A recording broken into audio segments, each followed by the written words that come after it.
자, 첫 번째로 이제 부동산의 개념에 대해서 말씀을 드리겠습니다. 자, 이제 부동산의 개념은 원래는 이제 우리나라에는 부동산이라는 용어가 없었는데 우리가 이제 1912년 일제 강점기 때에 조선 부동산 증명령 또는 부동산 등기 시행 규칙 등 이 부동산이라는 용어를 사용하면서 우리가 그 최초로 부동산에 대한 용어가 시작된 것 같습니다. 그전에는 아마도 토지 중심이 아니라 아마 집에서 아마 가옥이라는 개념으로 부동산이라는 용어를 그 대신해서 사용했던 걸로 이렇게 알고 있습니다. 자, 그 다음에 이제 미국은 크게 세 가지로 부동산을 표현을 하는데 리얼 에스테이트라고 하는 개념과 그 다음에 리얼 프로퍼티, 그 다음에 리얼티 이렇게 세 가지로 분류를 하고 있고요. 영국 같은 경우에는 랜드 앤 빌딩, 그 다음에 에스테이트 이렇게 보고 있습니다. 그러니까 여러분들이 보면 뭐 축구 좋아하시는 분들은 레알 마드리드 뭐 이런 식으로 쓰죠. 그러니까 레알이라는 게 보통 이제 리얼이라고 하는 부분이고 보통 우리가 이제 그 보이지 않는 재산을 얘기하는 부분도 있고 무형의 재산도 있고 그 다음에 이제 보이는 재산도 있고 하는데 진짜로 우리가 재산이라고 하는 것은 무형이나 뭐 이런 게 아니라 보이는 것 또는 만질 수 있는 것을 얘기하는 거죠. 그래서 아마 리얼이라고 하는 부분이 수식어가 되어서 아마 이 재산이라고 하는 진짜의 재산, 보이는 재산으로 이렇게 영어에서는 사용을 하고 있는 것 같습니다. 자, 우리가 이제 영어로서로 보면은 real estate라고 하는 부분으로 이제 사용을 하는 경우가 있는데 아마 부동산 학과도 표현을 할 때는 아마 The Department of Real Estate라고 아마 표현을 하고 있을 것 같습니다. 뭐 여러분이 한번 우리 홈페이지를 한번 찾아보시면 리얼 프로퍼티라고는 나오지 않고 리얼 에스테이트라고 이렇게 보실 수 있을 것 같습니다. 자, 이거는 부동산의 물리적인 측면을 얘기하는 부분이고 토지 및 그 정착물이라고 하는 부분으로 얘기를 하고 있습니다. 자, 이건 뭐 우리나라의 표현이긴 하지만 이걸 우리나라는 부동산이라고 용어를 하고 있죠. 부동산.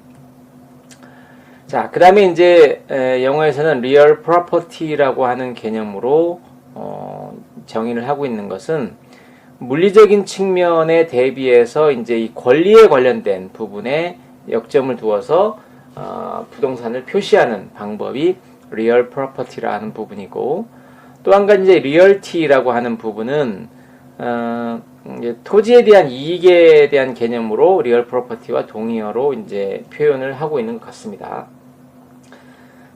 아마 우리나라에서는 이제 공인중개사를 표현하는 부분은 이제 좀 뭐 certified 뭘 하는 부분인데 이제 미국은 그 리얼티라고 하는 부분으로 부동산 중개 쪽에서 이제 아마 그 표현을 하고 있는 것 같습니다. 자, 이제 우리나라로 돌아와서 우리나라에서는 이제 부동산을 크게 보면 이제 협의의 부동산과 이제 광의의 부동산으로 이렇게 표현을 이제 그 분류를 하고 있습니다. 자, 그래서 이제 이 부동산이라고 하는 개념의 이제 협의의 부동산은 이제 민법에서 그 규정을 하고 있는데요. 자, 토지하고 및 그 정착물을 우리 이제 부동산이라고 이제 얘기를 하고 있고요. 우리가 학문적으로는 이제 협의의 부동산이라고 이렇게 하면서 토지 및 그 정착물이라고 하고 있죠. 자, 법적으로는 협의의 부동산이라고 하는 것이 아니라 그냥 부동산이라고 얘기를 하고 있습니다. 자, 그 다음에 이제 이 동산이라는 개념이 있는데, 자, 우리가 부동산과 그 다음에 동산 이렇게 구별을 하는데, 부동산 이외의 물건은 이제 동산으로, 포괄적인 개념으로 보시면 되겠습니다. 자, 그래서 이제 부동산이라고 하는 게 원래는 이제 이것도 뭐 경제학에서 다루던 학문이었는데, 이제 미국 쪽에서 이제 이 그 토지에 관련된 부분이 경제적으로 규모나 뭐 이런 부분들이 계속 이제 커지다 보니까 이 경제학이라고 하는 것이 주로 이제 이 동산을 중심으로 해서 연구가 계속 진행되었던 것이죠. 근데 이 동산에 관련된 부분으로 접근을 해서 부동산을 분석을 하거나 연구를 하게 되면 좀 맞지 않는 것들이 많이 있습니다. 자, 그래서 이게 이제 우리가 자본주의 시대가 더욱 발전을 하게 되면서 이 경제학에서 부동산이 이제 별도의 학문으로 나오면서 이제 경제학은 주로 이제 동산에 관련된 부분으로 대부분이 이제 이론이 정립이 됐고, 그 나머지에 대한 부동산에 관련된 부분은 부동산학이라고 하는 부분으로 이제 독립을 하게 되는 거죠. 자, 그 다음에 이제 이 토지는 여러분들이 잘 알고 있는 바와 같이 이제 우리가 육지라고 하는 부분으로 대략 생각을 하시면 될 것 같고, 그 다음에 이제 이 토지 위에 뭐 건물이든 또는 다른 그 일반적으로 얘기하는 부분들이 이제 정착물이라고 하는 게 있는데, 이 정착물 중에 대표적인 것이 이제 건물이 되겠죠. 건물.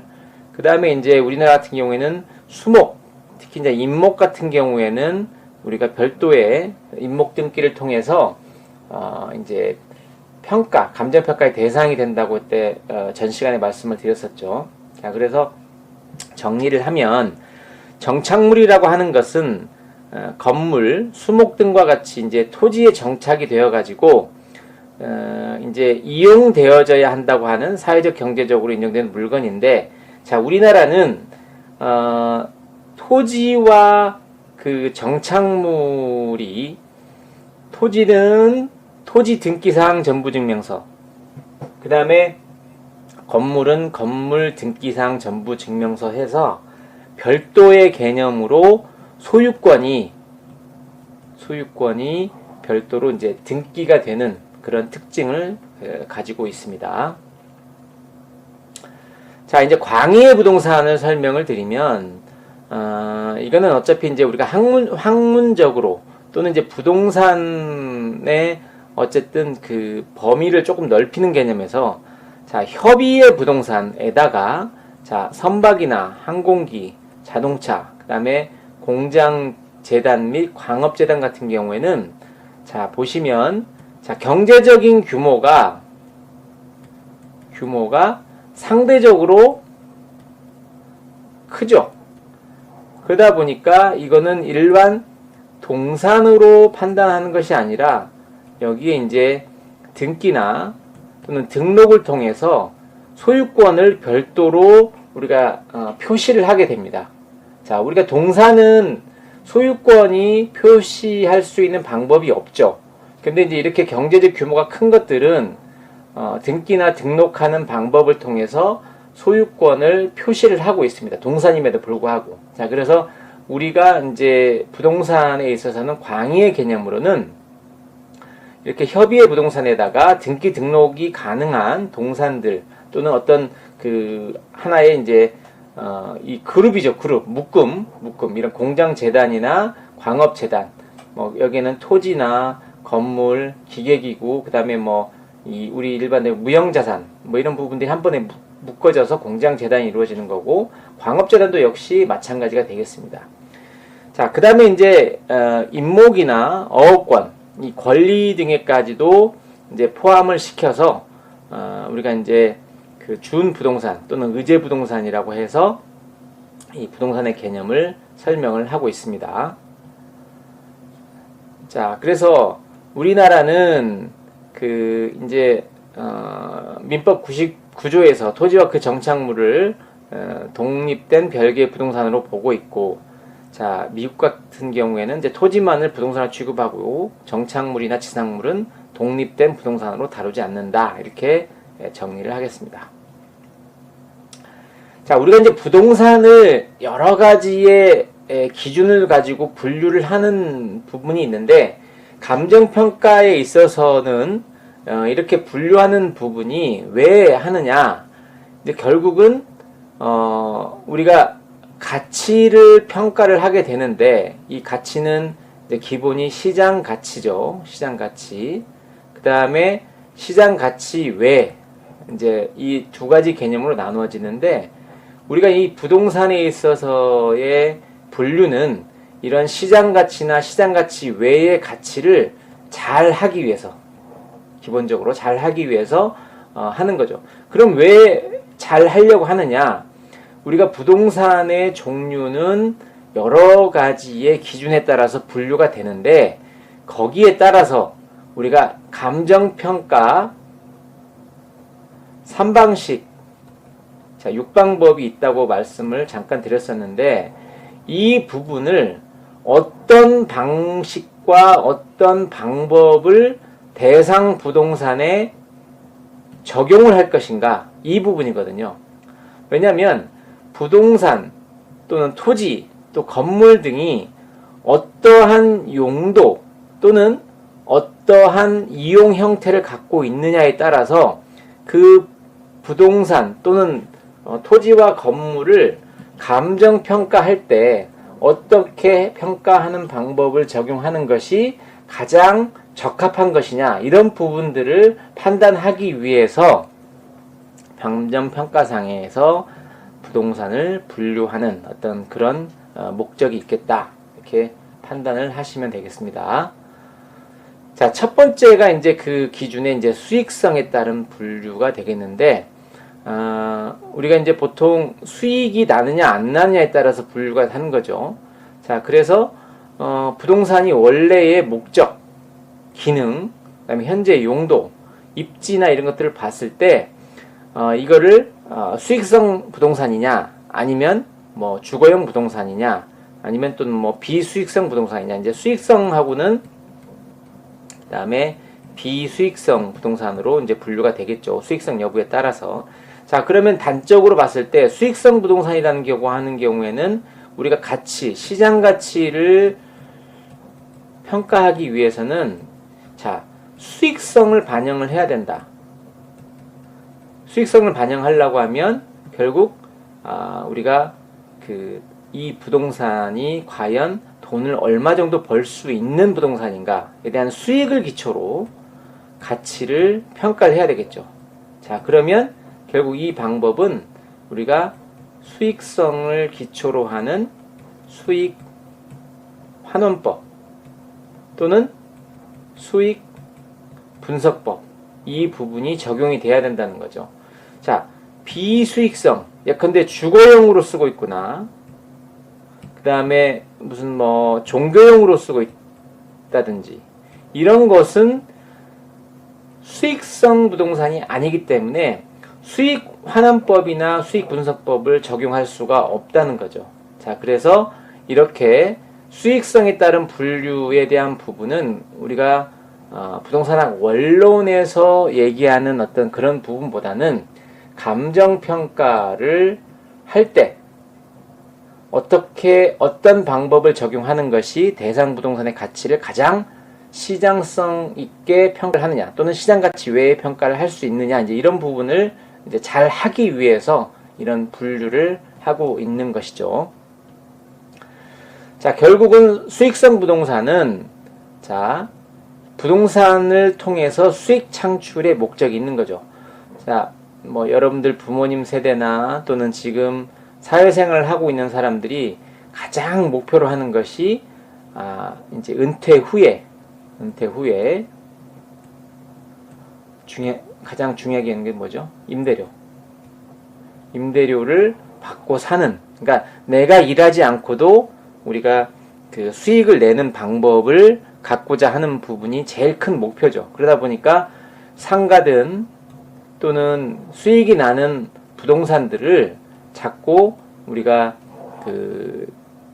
매입을 해서 보유를 하려고 하는 어떤 그런 부분이 있는 것 같습니다. 자, 이거는 자, 현재 이제 보면 이 은퇴라고 하는 부분도 있고, 그 다음에 회사를 오랫동안 다닐 수가 없는 사회 구조이다 보니까 그런 소득에 대한 보전을 하기 위해서 이런 그 부분에 관심을 많이 갖고 있는 것 같습니다. 그래서 임대용 부동산 또는 기업용 부동산 쪽에 이제 이 부분이 되고 있고, 이 부분들은 이제 기업용 부동산 같은 경우에는 공업용이나 광업용 이런 부분들은 별도로 되는 것이 아니라 공장 재단이나 광업재단 쪽으로 등록을 해서 이제 같이 이제 평가의 대상으로 삼고 있죠. 자, 그 다음에 이제 비수익성 부동산이라고 하는 것은 말 그대로 수익이 안 나는, 그러니까 주거용 같은 경우에는 보통 우리가 채권적 전세 또는 전세권 등을 설정을 해서 우리가 임대료를 받기도 하지만, 실제로는 이 임대료를 기준으로 수익환원법을 적용하게 되면 이 부분은 시장 가치와는 대개의 이 격차가 벌어집니다. 괴리가 나타나는 거죠. 자, 그래서 보통 이런 주거용 부동산 같은 경우에는 시장성을 반영을 해서 뭘 하냐? 거래사례 비교법 또는 임대사례 비교법을 적용을 해서 시장가치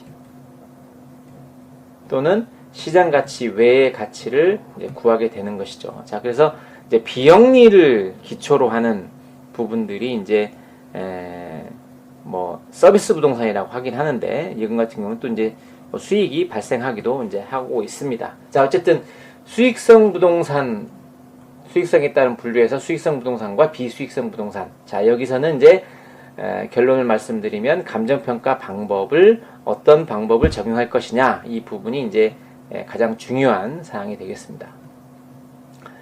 자, 그 다음에 이제 시장성에 따른 분류라고 보면은 결국 시장성에 대한 부분을 가장 잘 반영할 수 있는 부분은, 자, 우리가 이제 그 시장성에 관련된 부분은 비교 방식이죠. 방식으로는. 자, 그래서 하나의 어떤 대상 물건과 유사한 부동산이 거래가 되었을 때, 자, 대상 부동산하고 비교를 통해서 시장 가치를 구하게 되는 거죠. 자, 그럼 시장 가치라고 하는 것은 결국 이제 뭐냐면 거래 사례를 비교하는 방법, 비교법. 그 다음에 만약에 이제 사용 가치, 임대료를 비교하는 임대 사례 비교법. 이 부분이 이제 얘는 교환 가치를 평가하는 것이고, 얘는 사용 가치를 평가하는 방법이 되겠습니다. 자, 그래서 일반적으로 보면 매매 가능성과 임대 가능성을 이제 의미하고 있는 거죠. 자, 보면 일반적으로 보면 종교용 부동산, 그 다음에 뭐 학교, 그 다음에 뭐 시청, 뭐 청사, 이런 것들은 시장에서 잘 거래가 되거나 아니면 임대가 잘 되는 건 아니죠. 자, 그래서 이런 부분들은 다시 이제 비용성 측면에서, 즉 얼마의 비용이 투입되었나 하는 부분을 가지고서 그걸 기초로 해서 시장 가치를 구하게 되는데, 이게 이제 얘기하는 원가법, 그 다음에 적산법, 요 부분이, 자, 얘는 교환 가치, 얘는 사용 가치를 평가하는 방법이 되겠습니다. 자, 그래서 결론을 얘기하면 이제 시장성이 있냐 없냐에 대한 부분은 결국 시장 가치를 평가할 때 거래사례 비교법, 즉 비교 방식을 통해서 거래사례 비교법이나 임대사례 비교법을 쓸 거냐 말 거냐, 이런 부분으로 정리를 하겠습니다. 자, 시장성이 없다고 하는 경우는, 자, 이러한 재산들이죠. 자, 국가가 갖고 있는 거, 그 다음에 사립학교의 기본재산, 이런 건 이제 법률상으로 이거는 매매나 또는 뭐 임대를 못하게 돼 있죠. 자, 그 다음에 교회나 사찰들 같은 경우에는 부동산의 상태나 성격 때문에 시장성이 없는 것이고, 자, 그 다음에 이제 용도 지역 지정이나 부동산 경기에 따라 이제 이 시장성이 없게 되는 경우가 있겠죠. 자, 용도 지역 같은 경우에는 우리가 보통 이제 그린벨트, GB, 개발 제한 구역에 있는 토지들, 그러니까 건물이 없는 토지들이죠.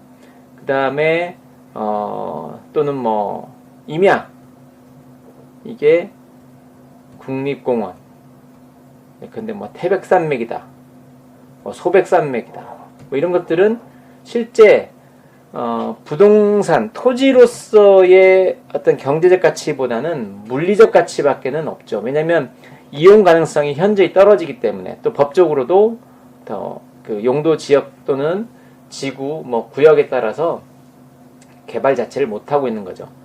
자, 그 다음에 부동산 경기가 침체한 경우에는 시장성이 없는 경우도 있겠죠. 자, 그래서 보면 최유효 이용이라고 하는 개념이 있는데, 이건 나중에 부동산 가격제 원칙에서 얘기를 하도록 하겠습니다. 자, 그래서 통상의 이용 능력을 가진, 그러니까 특수한 능력을 가진 사람이 아니라 통상의 이용 능력을 가진 사람이 보통의 방법으로 가장 최고의 수익을 내는 방법이 이제 최유효 이용이라고 하는 것이죠.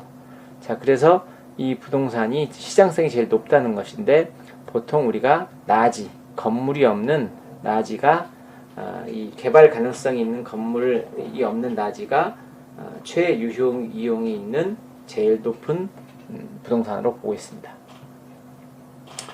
자, 도시성에 대한 분류가 있는데, 이거는 이제 우리가 뭐 농촌 부동산이냐, 뭐 도시 부동산이냐 이런 부분인데, 감정평가에서는 일단 이제 지역 분석이나 이런 부분들에서는 큰 차이가 있는 것이고, 감정평가 방법에서 도시 부동산은 뭐 거래사례 비교법 쓰고, 그다음에 농촌 부동산은 뭐 원가법 쓰고 이런 개념은 아니거든요. 근데 어쨌든 도시성의 어떤 구별 기준에 관련된 부분들이 이제 도시냐 농촌이냐 이런 부분들로 보고 있는 건데, 대상 부동산에 속하고 있는 지역이나 용도 또는 기능에 따라서 복합적으로 고려하여 판단해야 되겠다 하는 부분이 되겠습니다.